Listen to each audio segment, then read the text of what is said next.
My name is Jock Brocas. I am a author, a spiritual teacher who specializes in grief and spiritual crisis.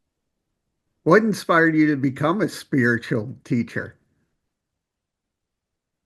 There's a very famous saying by a very old wise guide, if you like, that said the greatest gift that you can give humanity is the gift of service. And so for me, my whole life has been about service. And if there's one thing that I don't like in life, it is watching people suffer.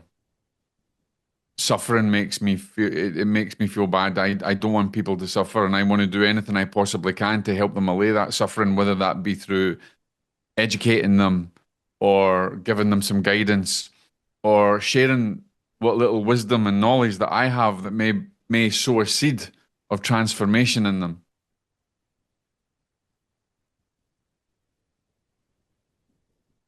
That's amazing. Can you tell me a little bit about your journey?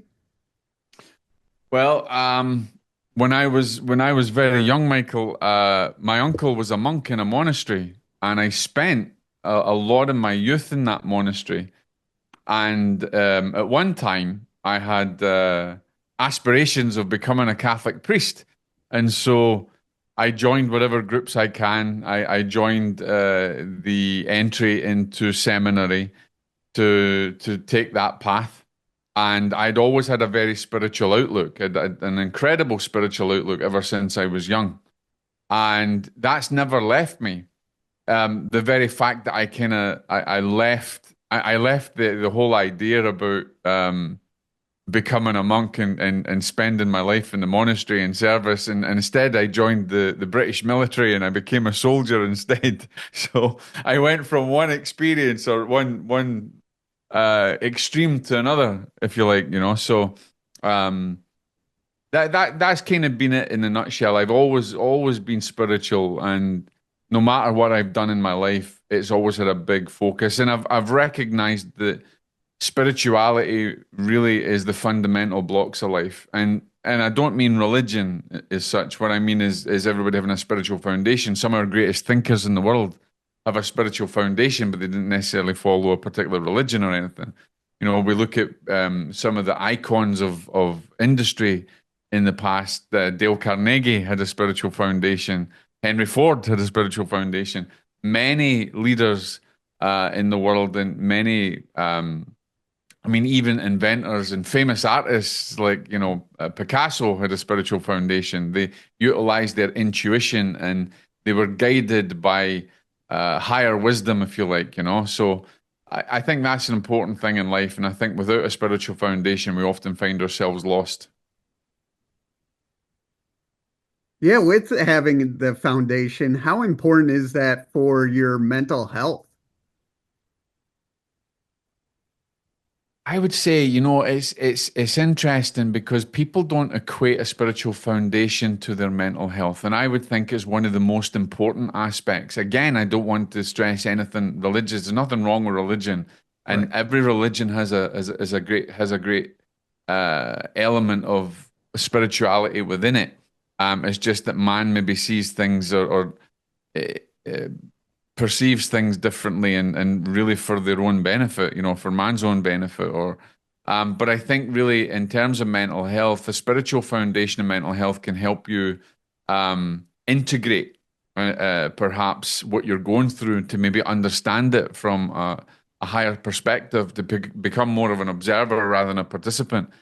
We often find that people that don't have a spiritual foundation suffer more from mental health issues, and possibly sometimes even as far as going to psychosis and other different elements of mental health. So I think, you know, no, I want to say I think I know that a spiritual foundation actually helps you to integrate life in a more meaningful and positive way.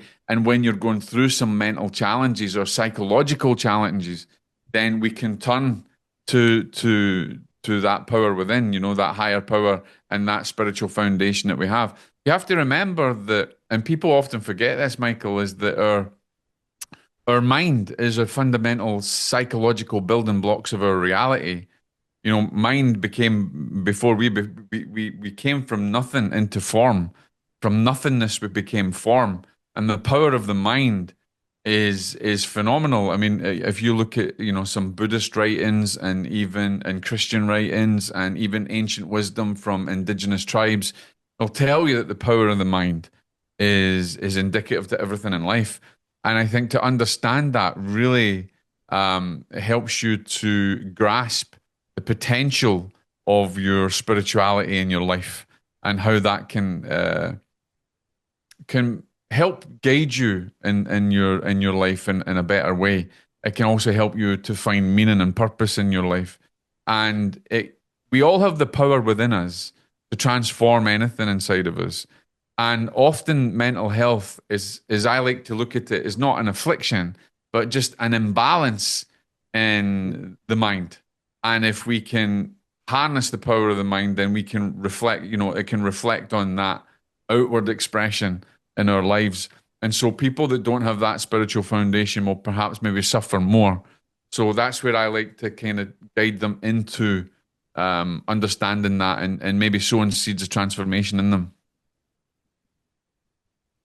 And then when I was doing my research on you, you talk a lot about grief. And I know when people experience grief, Yeah. they kind of numb it instead of going through it. How should people go through their grief head on? Well, here's the thing about grief. Grief is, I often say this to a lot of people, and maybe sometimes people disagree with me, but I've often maintained that you can't heal through grief. Grief is not something that you heal through. We have a wrong understanding that we're trying to heal something that is actually part of us, it's part of our life. And I've always said that the reality is to be able to integrate grief into your life. There has to be an integration process. And to understand that grief can be your greatest teacher or your greatest nemesis, you have the power to choose. Whatever you believe in, God, spirit, any other higher power, whatever you label that higher power, you've been given a gift of free will. You've been given the gift of choice, and that gift of choice is phenomenal. It allows you to make that right decision and to take that action. And also, we tend to think about grief as something negative, not something that we can actually harness, for a power of transformation. And that's what I try to explain to people, that you have to come to a point where you accept it. There's a little kind of mnemonic that I teach, that acceptance, awareness, and choice. So you have to accept it. You have to come awareness, acceptance, and choice. Sorry, got it wrong mnemonic. You have to become aware of it. Then you have to accept it into your life, and then you've got the choice in how you integrate this. You can either be your greatest teacher, as I said, or your greatest nemesis. So, and there's many different aspects to grief, and we don't. There's no stage in grief. Grief and grieving hits every aspect of our life. There is not one person out there who hasn't grieved a loss, but we tend to equate grief with the loss of a loved one, someone who dies and moves on. But we also got to remember that grief can be the loss of identity. It can be the loss of, it can be disconnection. If we look at, what happened here in North Carolina with Hurricane Helene, I mean, terrible loss, terrible devastation. People are grieving. And even though there's some people grieving about the loss of loved ones, there's people grieving about the loss of identity, the loss of connection, the loss of community. People grieve with the loss of relationships. We have people grieving now in Los Angeles because they've lost the material aspect of their lives. So grief touches every part of our life. Even a child will often grieve. People don't realize this. Even a child will often grieve if they lose their favorite toy, right?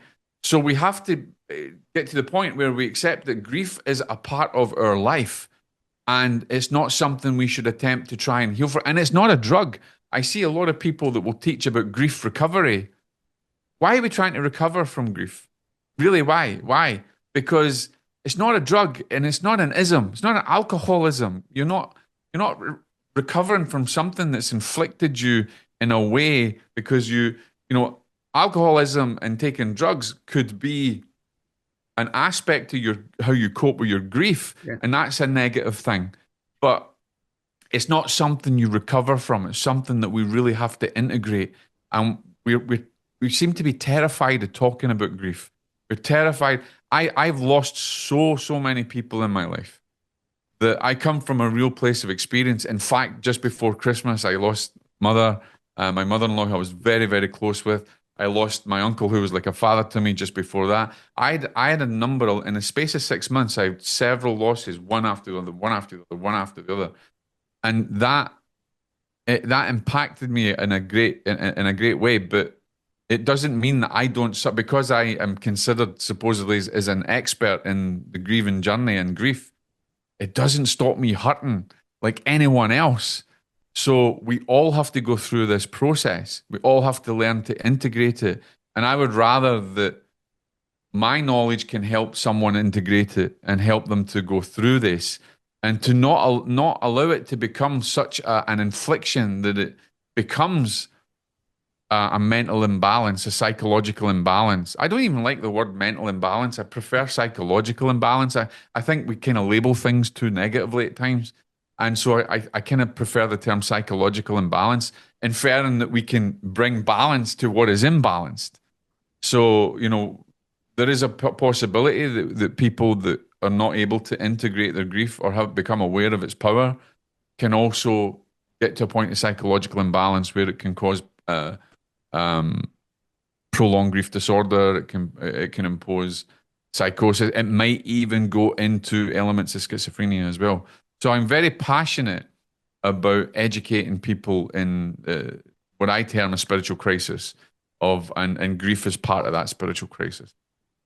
What is it like helping others on their own journey? Well, that's a good question because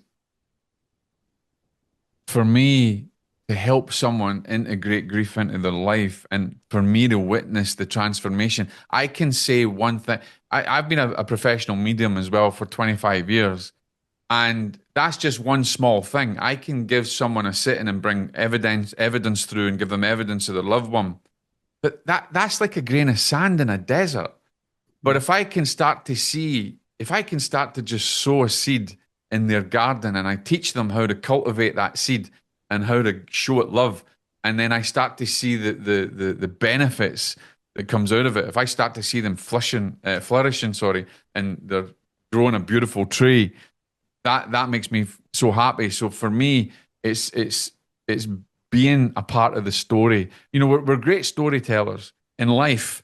Yeah. Everything is about stories, and even grief can be about your story. I teach. I'm developing actually some educational workshops at the moment and integrating photography and grief and story because we're built for stories, and so the stories that if I can be part of someone's story, that makes me so happy. If I can see the change that they're and giving them the tools, it's not that I'm transforming them. They're doing all the work.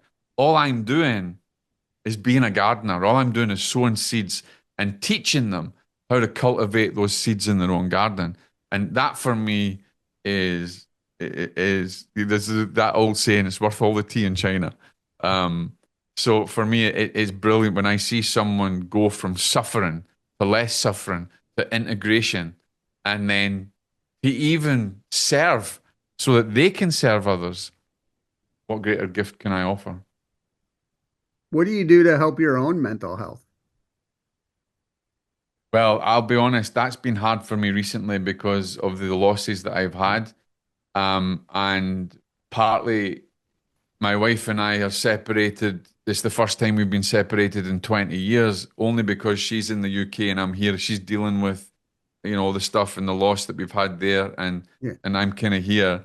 I wasn't able to leave and go there, so there's been a lot of guilt. There's been a lot of shame. I felt incredibly lonely, um, and I realized that my own mental health has suffered. So how do I integrate that? Well, I utilize the tools that I teach people.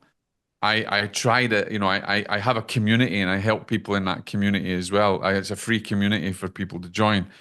And so I help people, but also I get out in community and I'll take my camera out and I'll take photos, things that mean things to me that tell me a story of how I'm feeling or that grief at the moment. I meditate, I pray. I try to keep myself busy, but don't get ladies and gentlemen who are listening, don't get the idea that I have all the answers and that I just uh, can get through it easy. I mean, I'll be honest, I'm going to be raw and vulnerable. Last night, I cried myself to sleep because I miss my mother-in-law so much.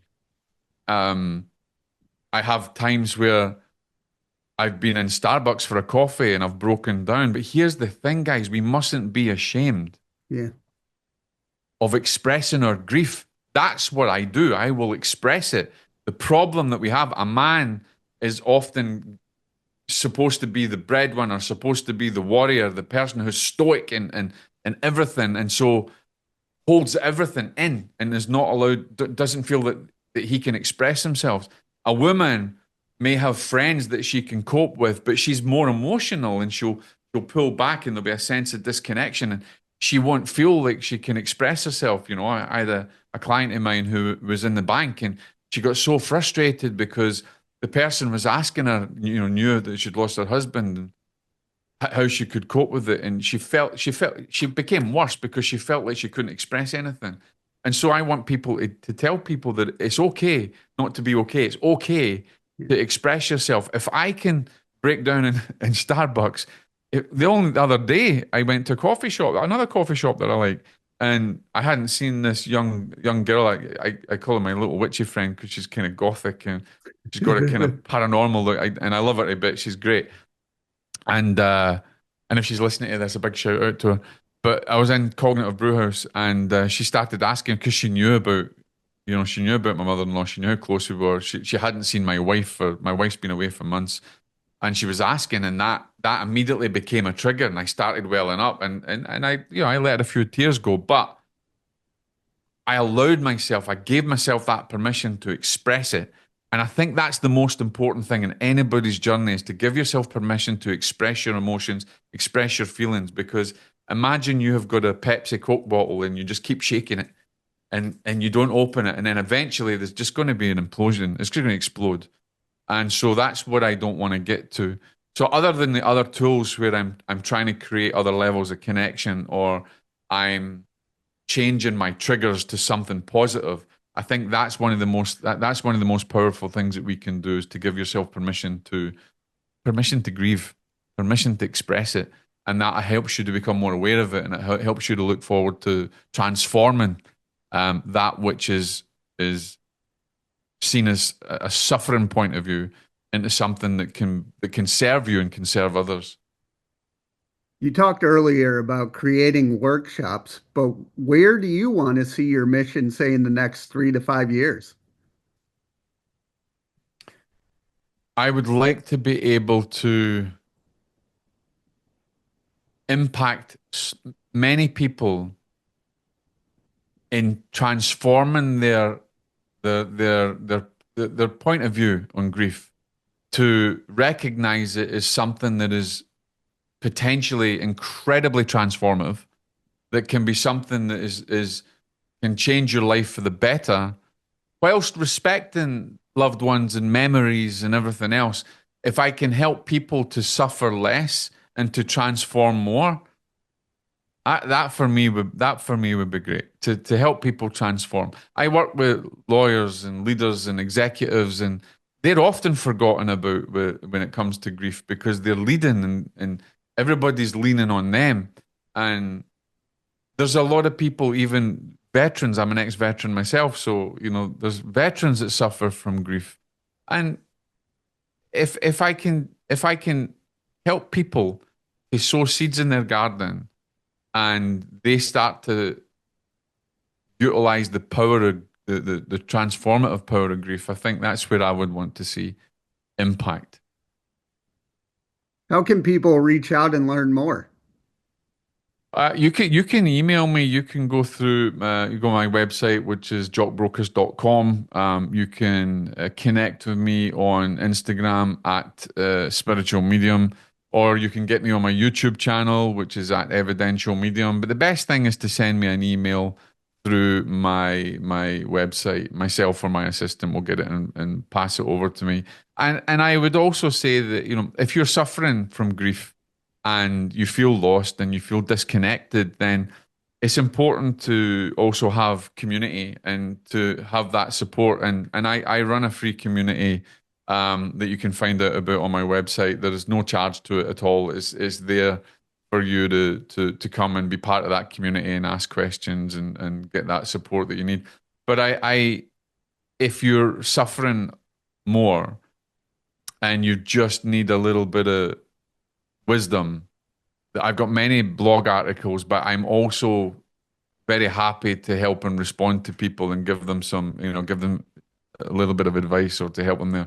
But I have many, many, many videos on my YouTube channel where I go into very different aspects of grief, and people ask me questions and I respond, and people send me voice notes through Instagram and I respond as well. So for me, it's a mission. It's my mission to help people integrate grief and to not be frightened of it and to respect it, and for me to recognize that they're not disconnected from their loved ones, and they're not disconnected from their self either. And my mission is to help them not fall into the traps of perceived mental health issues, to deal with that. And I think there's a lot of mental health issues that are exacerbated by grief, or grief can also be a catalyst to Yeah. these mental health issues. And I think for me, I'm passionate about mental health and passionate about helping people through their psychological imbalances. And I would like to take it to a point of mental wellness, mental wealth, rather than mental transformation. Let's maybe look at an acronym or a different word that we can give it.